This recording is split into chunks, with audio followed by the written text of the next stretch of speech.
आज बूढ़ा तालाब में कांग्रेस पार्टी के द्वारा पेट्रोल डीजल के दामों में वृद्धि होने के को लेकर एक दिवसीय धरना प्रदर्शन किया गया, जिसमें कांग्रेस के पश्चिम विधायक विकास उपाध्याय व अन्य कार्यकर्ताओं के द्वारा ट्रक खींचकर धरना प्रदर्शन किया गया।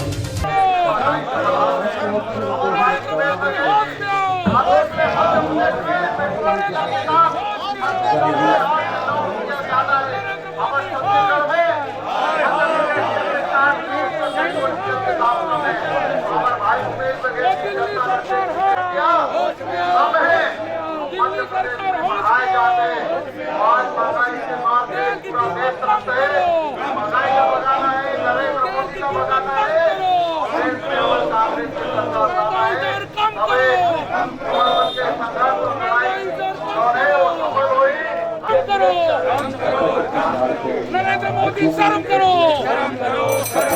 नरेंद्र मोदी शर्म करो, मोदी सरकार होश में आओ, मोदी सरकार होश में आओ, मोदी सरकार होश में आओ,